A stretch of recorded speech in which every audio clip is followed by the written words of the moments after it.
ठिकाणी पाळदी गावामध्ये काल दंगल झालेली आहे। 2 गट समोरासमोर आलेले आहेत। आताची काय नेमकी परिस्थिती आणि किती आरोपींना ताब्यात घेतलेले आहे?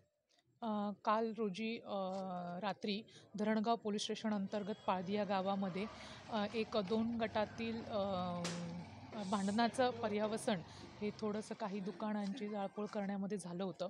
त्या संदर्भाने पाळदी पोलीस स्टेशन OP अंतर्गत गुन्हा दाखल झालेला आहे आता, आणि काही लोकांना आम्ही ताब्यात घेतलेला आहे। सध्या इथे मोठ्या प्रमाणात फौजपाठा उपलब्ध आहे आणि सध्या तरी इथे शांतता आहे। कारण काय होतं या घटनेच्या मागचं कारण?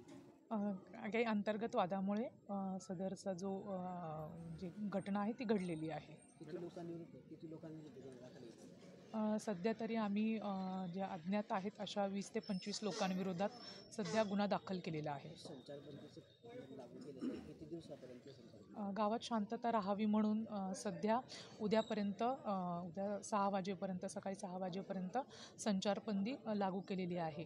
जर शांतता आढळली तर त्यानंतर संचारबंदीही उठवण्यात येईल। काय आव्हान असेल लोकांना हेच आव्हान असेल की आपण गावामध्ये शांतता राखावी, कायदा व सुव्यवस्थेचा कुठलाही प्रश्न हा निर्माण होणार नाही, आपलं असं वर्तन नसावं, तसेच कायदा व सुव्यवस्था कृपा करून हातात घेऊ नये।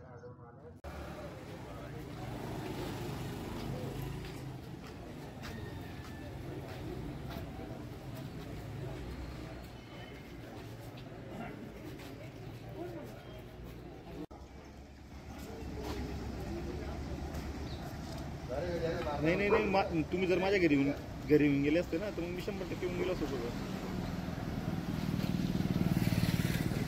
नाही नाही